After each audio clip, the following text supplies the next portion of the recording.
Buenas tardes, compañeros que estén conectándose para consultar este video. Mi nombre es Víctor Alejandro Guillén García y como dice en esta lámina que se puede ver ahí en sus pantallas, soy estudiante del doctorado en filosofía con enfoque en educación. Y como parte del tema de mi tesis, que es evaluación formativa a procesos creativos en el nivel superior en México, eh, respecto a esto versaría el taller que estaba propuesto para que impartiera ahí en la Universidad Autónoma de Coahuila. Sabemos los motivos por esta contingencia sanitaria y médica, que no podremos estar ahí juntos. Me hubiera encantado conocerles, pero bueno, voy a hablar un poco, una introducción con respecto de qué versaría la parte teórica que yo pensaba darles y un poquito de los resultados de mi investigación que ya está por concluir. Y al final voy a dejarles mi correo por si alguien está interesado en participar o en comunicarse conmigo para cualquier duda o cualquier colaboración en equipo. Muy bien, como les dije, el tema es sobre la evaluación de los procesos creativos en talleres de artes visuales, pero sabemos que la creatividad o los procesos creativos están involucrados en el resto de las áreas, no solo académicas, sino en nuestra vida cotidiana. Como resumen para este proyecto, este trabajo, aquí voy a poner en pantalla,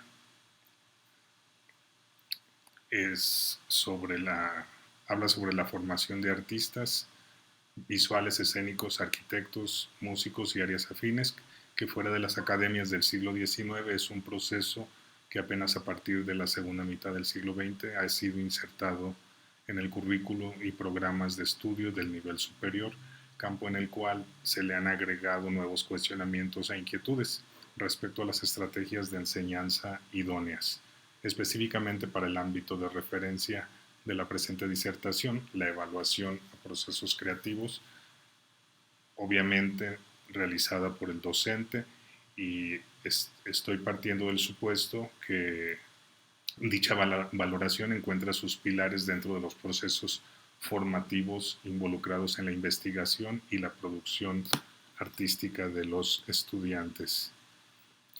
Por lo tanto, el reto que plantea una evaluación a los procesos creativos es justamente el otorgar objetivamente, con un sentido crítico, dentro de estos talleres teórico-prácticos en programas académicos, no solo evaluación a productos y resultados, sino también a procesos, prácticas y significados, a cuestiones creativas que por su constante evolución y naturaleza pueden tornarse subjetivas. Esto es un debate de dimensiones internacionales y algunos autores de los que hablan al respecto es Bortorf, Díaz Alcaide, Álvarez Méndez, Storr. Algunos antecedentes sobre evaluación de procesos creativos los podemos encontrar, sobre todo los que le dan, enmarcan la evaluación a procesos creativos como se puede entender o quisiéramos entenderla el día de hoy. Viene partiendo, podemos decir, desde la escuela del Bauhaus en Alemania, Weimar, la cual estuvo activa de 1919 a 1933. Aquí la noción, digamos, novedosa era que estaban involucrados grupos interdisciplinarios desde el diseño, desde la arquitectura, la danza, la decoración, pero sobre todo con los artesanos. Ahí hubo una vinculación hacia a un área que no se considera netamente académica, que es la de los artesanos o la artesanía, y todos colaboraban para la generación de productos en este periodo de entreguerras, de elementos decorativos, muebles, etcétera. Posteriormente tenemos la Black Mountain, que justamente abre sus puertas cuando cierra el Bauhaus. En esta escuela en Carolina del Norte, lo más relevante es que también estaba conformada por grupos interdisciplinarios de profesores, desde teatreros, eh, danzantes, pintores, músicos, y los estudiantes acudían ahí por periodos cortos, podían ser veranos, pero no había un título al final de ese trayecto. Entonces realmente estaban ahí en la cuestión del conocimiento, por el conocimiento mismo, o en el caso de las artes, el desarrollo de habilidades conceptuales y también técnicas, solamente por ese deseo. Posteriormente se puede mencionar la Universidad Libre Internacional, que no tenía sede, más bien era un concepto de universidad, el cual estaba diseñado básicamente por los estudiantes y obviamente también pagado por ellos. En México lo más representativo que puede derivarse de estos ejemplos previos está el SOMA en la Ciudad de México, donde también acuden por estancias cortas estudiantes de todo el país a convivir y a dialogar con artistas en diferentes áreas. Pero bueno, vamos directamente ahora sí a la que fue la pregunta de mi investigación, que es cómo evaluar el proceso creativo desde el ámbito formativo en los talleres de artes visuales del nivel superior en México. Y aquí pongo unas imágenes que son, que son significativas para aportar o para apoyar a esta pregunta. Tenemos la partitura de 433 de John Cage y tenemos la caja de zapatos vacía de Gabriel Orozco, y ambas, si no se entiende el proceso que llevaron antes para llegar a esa pieza, pues podríamos pensar que ahí no hay ninguna intervención real, no hay un trabajo, no hay un proceso de investigación, etcétera. Pero en efecto lo hay. Hay todo un trabajo de investigación previa, de disertación, de análisis. Lo de John Cage, que es una partitura en blanco donde el concertista se sienta frente al piano y se queda sin tocar una sola nota durante 4 minutos 33 segundos, y la caja de zapatos vacía, que también habla de ausencia. Entonces detrás hay un proceso de reflexión, y, y bueno, esto sería lo que está respaldando que hay procesos involucrados en la creatividad que la respaldan. Bien. Algunos de los supuestos con los que partí es que la evaluación formativa es adecuada para valorar el proceso creativo, expresado en términos de cualidad, calidad y cantidad, ya que en esencia tal tipo de evaluación en su desarrollo se retroalimenta, se redirecciona y se recrea continuamente, lo cual la liga al proceso de investigación-creación para su valoración. Las actividades de investigación en y desde las artes están estrechamente ligadas al proceso creativo de producción, lo que abre alternativas para su medición y evaluación desde un enfoque tanto cualitativo como cuantitativo. Una de las frases que llama la atención es esta de Álvarez Méndez, donde nos dice que la importancia de la evaluación radica en que sin ella se pierde la noción del aprendizaje, y que solo por la evaluación, que es reflexión, el aprendizaje adquiere sentido. Estas son palabras fuertes, palabras directas también, que la evaluación obviamente no va a ser solamente el asignar una nota, una calificación a un estudiante. Hay diferencias entre evaluar y calificar. Y no solo eso, sino que la evaluación también debe de convertirse en un instrumento para nosotros los profesores, para que nos dé, además de la información respecto de los alumnos, información de nuestra propia práctica, qué podemos mejorar, qué podemos corregir, qué podemos redireccionar.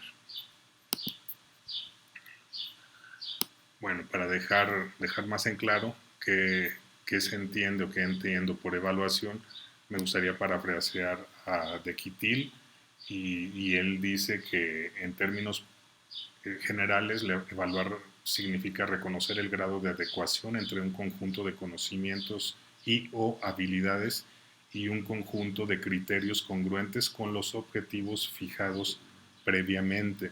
Esta también es una noción importante. Toda evaluación que se pretenda que sea auténtica, que sea completa, merece que sea producto de un análisis, pero también de la discusión con los estudiantes, con aquellos a quienes vamos a estar observando y evaluando. Esto la completa, esto la hace más, más llena, más plena.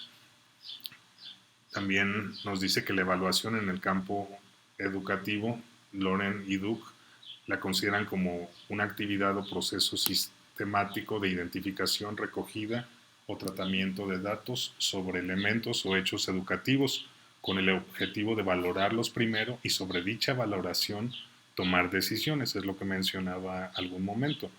La evaluación no solamente es algo que sale de nosotros y se va con los estudiantes, sino debe de regresar algo para seguir retroalimentando, y no solamente a nosotros, sino también a los estudiantes.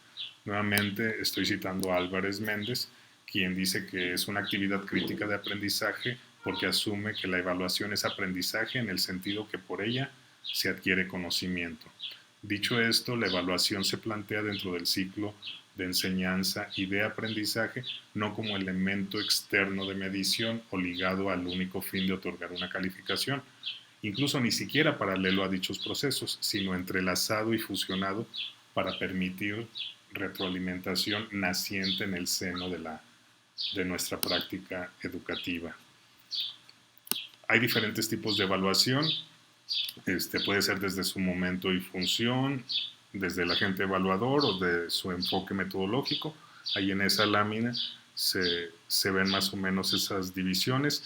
La que interesa en este caso es la del momento y su función, que puede ser diagnóstica, formativa o sumativa. Dentro de estas, lo ideal es que sean transversales, aunque se eligen momentos específicos.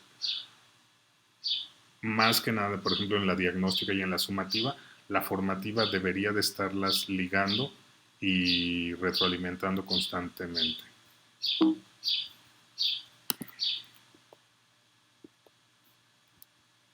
Muy bien, aquí en esta tabla diseñé una comparación entre evaluar y calificar. Por ejemplo, evaluar es un proceso que ayuda a reconocer el grado de adecuación entre un conjunto de conocimientos y o habilidades y un conjunto de criterios congruentes con los objetivos fijados previamente para tomar una decisión. En cambio, calificar es materializar el juicio emitido tras la recogida de información llevada a cabo en una nota alfanumérica que se asigna a un sujeto. Por otro lado, evaluar privilegia lo que sí sabe el estudiante y cómo lo utiliza. Calificar predomina el uso de exámenes buscando qué tanto sabe o no sabe el estudiante. En la evaluación se aprende con el error y al calificar se castiga el error. En la evaluación se fomenta la retroalimentación. Se evalúa, se aprende y se evalúa nuevamente, y es un ciclo. Y al calificar es unidireccional, solamente emitimos una calificación, la otorgamos y no hay mucho más que decir. En términos generales, la evaluación debe de trabajar al servicio del conocimiento y del aprendizaje. Se aprende tanto del acierto o dominio como de la falla o error. Debería ser democrática y al servicio de sus involucrados, en este caso nosotros los profesores y los estudiantes. Hay que ejercitarla de manera transparente y debería ser continua, debe ser continua. Muy bien, aquí anoté algunas nociones operativas, no las voy a leer, de hecho voy a dejar esta presentación para su consulta, si quieren profundizar un poco más, pero sí puedo decir que la creatividad no debe considerarse como algo solo inherente al cerebro, la mente o la personalidad de un individuo por sí solo. Antes bien debe pensarse que la creatividad surge de la interacción de 3 nodos: el individuo con su propio perfil de capacidades y valores, los ámbitos para estudiar y dominar algo que existe en una cultura, y los juicios emitidos por el campo que se considera como competente dentro de una cultura. Esto es un pensamiento de Gardner respecto de la creatividad. Creatividad entonces podemos decir que es la capacidad que tiene toda persona para llevar a cabo la secuencia de un proceso y darle valor a ese producto. Muy bien, ahora aquí muestro un diagrama con las dimensiones de observación, el marco de dimensiones que utilicé para el pilotaje que realicé en la Universidad de Guanajuato en talleres de artes visuales. Y bueno, se puede ver que es un proceso cíclico que se está conectando.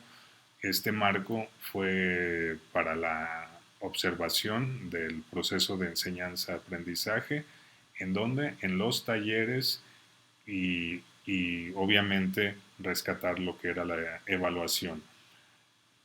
¿Bajo qué dimensiones se observa? Bueno, el discurso, tanto del profesor como de los alumnos, los significados que le daban a las acciones que ahí se realizaban y la organización física de los talleres, cómo se distribuyen, dónde se posiciona el profesor, cómo se agrupan los estudiantes, si trabajan en grupos, si de manera aislada, cercanos, lejanos, etcétera. Y todo eso se dimensiona lo dimensioné en diferentes niveles. Ese fue el marco para un tipo de rúbrica de observación para el pilotaje.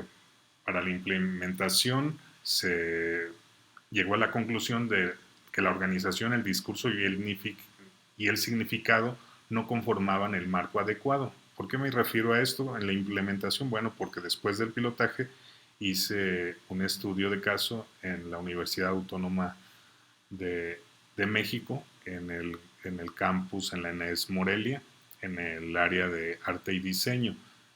Y me estuve guiando o apoyando en el modelo propuesto por Flanders. Y yo lo reinterpreté y modifiqué para esta investigación. ¿Por qué? Porque me di cuenta que no era suficiente el marco que había utilizado de dimensionamiento en el pilotaje. ¿Sí? Este es el nuevo modelo que me salió, que diseñé, donde las dimensiones me di cuenta que las dimensiones deberían de ser los objetos de estudio, en este caso el docente y los estudiantes, y sus interacciones dentro de los talleres para observar la evaluación, si había una evaluación del proceso creativo y cómo aportaba esto al proceso de enseñanza y de aprendizaje. Y aquí están algunas imágenes de fotografías que tomé en esta observación que realicé a lo largo de 4 meses, iniciando el 2009. Muy bien. Para finalizar, también diseñé esta tabla basado en Villalta y Martinique, donde doy los modelos de interacción entre el profesor con los alumnos. Puede ser un modelo de transmisión, un modelo sistémico instruccional o un modelo conversacional, cada uno con sus características diferentes. Había profesores que oscilaban entre uno y otro o hacían combinación de varios, pero ha servido para otorgar un margen y un marco. Y a continuación, pues algunas de las recomendaciones de actividades para estructuración de la evaluación formativa en contextos de talleres de artes visuales del nivel superior en México. Esto se los voy a mostrar en otra lámina, en un diagrama, creo que es más fácil de entender. Aquí está el diagrama, este diagrama también lo diseñé yo, que es para la evaluación del proceso creativo. Esto es lo que yo les iba a proponer en persona para que diseñáramos algún tipo de rúbrica, pero bueno, eso no se pudo. Aquí lo voy a explicar un poco. Como ven, es un proceso totalmente. Es algo que se está retroalimentando, como ya dije antes, constantemente. Pero se le pueden dar etapas, pero eso nada más es para objeto de estudio. Estas etapas pueden estar interactuando, puede ser que la primera etapa se esté repitiendo, sea transversal en todas las demás etapas y viceversa. Es nada más para ir teniendo un ordenamiento. Todo gira en torno a las recomendaciones de actividades para estructuración de la evaluación formativa en contextos de talleres de artes visuales. Sí. En, en la fase previa estoy proponiendo una revisión de antecedentes y evaluación diagnóstica para conocer el grado de habilidades intelectuales, cognitivas y motoras de los alumnos. También, iniciar diálogos de manera individual con cada alumno para tener un marco del contexto familiar, económico, social y cultural que lo precede. Esto es una información valiosa para iniciar nuestras interacciones con los estudiantes. Posteriormente, en la etapa inicial, sería promover una sesión al inicio del ciclo escolar para delimitar el tema y actividades a desarrollar, la relevancia de las habilidades y conocimientos que se buscan, ya sean teóricas, formales, simbólicas o lúdicas. También hacer propuesta y apertura de canales de comunicación para dar seguimiento al proceso creativo de manera personal, independientemente del estadio dentro del proceso creativo. Esto es un tipo de asesoría personal para estar siempre retroalimentándonos, siempre entendiendo con qué dificultades se está enfrentando el estudiante, cuáles son sus inquietudes, si tiene deseos de cambiar el rumbo o de reiniciar, pero estar siempre presentes y siempre poder apoyar ahí en sus decisiones. Durante el trayecto hago se propone que haya una, una presentación con el esquema de rúbrica a utilizar como instrumento de apoyo a la evaluación. El formato deberá ser resultado de la discusión y sugerencias propuestas por alumnos y profesores. Eso es muy importante. Esto se los recomiendo, compañeros. Si están por iniciar un proceso de talleres o incluso este diagrama lo que muestra es que puede aplicarse en muchas otras áreas. No es privativo de las artes visuales, pero sí es importante estar en comunicación con los estudiantes y no solo eso, sino tomar en cuenta sus sugerencias. Eso también estimulará a que se vaya madurando su sentido crítico, autocrítico y reflexivo sobre todo. Hay que observar y registrar elementos inherentes a los procesos de investigación y ya sean estos evidentes o implícitos dentro del proyecto escolar que cada alumno realiza. Con lo anterior, el profesor contará con pruebas tangibles para fines administrativos, es decir, el otorgar una calificación, pero con evidencias de los procesos creativos, tanto formales como subjetivos.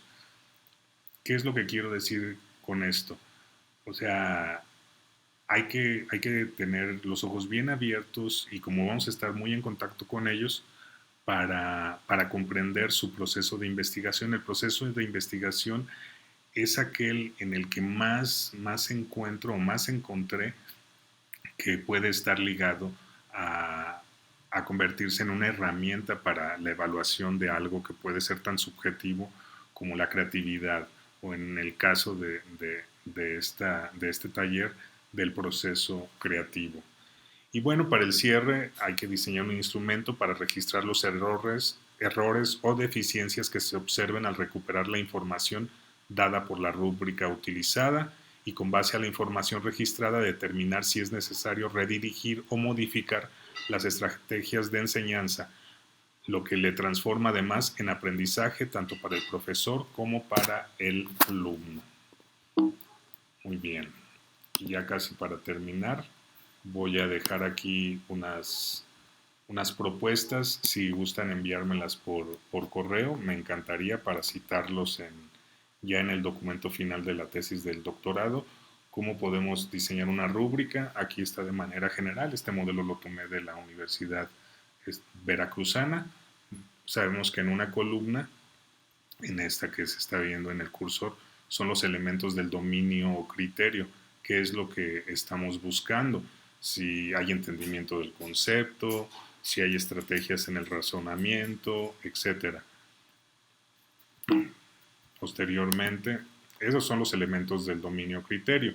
Luego, en la fila en la primera fila están los elementos que dan escala, que son los niveles de ejecución y puntuaciones a otorgar. Bueno, las características de la rúbrica es que hay continuidad en la escala, el cambio en calidad de un nivel de ejecución al siguiente debe ser igual en todos los intervalos, los criterios de ejecución deben reflejar esta continuidad y bueno, ahí están numerados, como les dije, esto se los voy a dejar en un archivo adjunto, voy a preguntar a la administración cómo podemos hacerlo para que lo consulten el documento completo.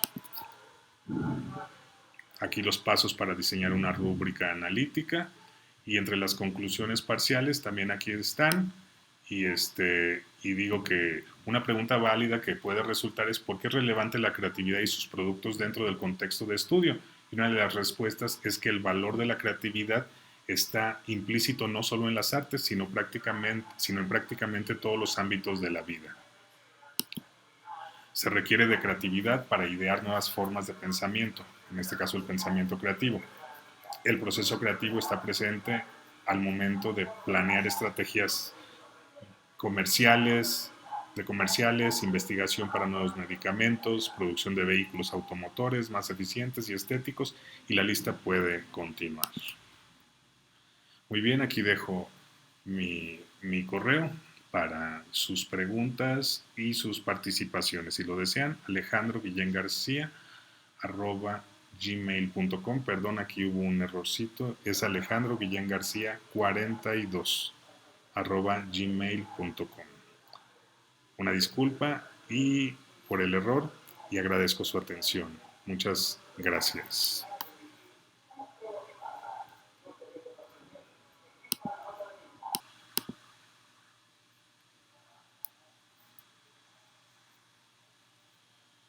Alejandro Guillén García 42 @gmail.com.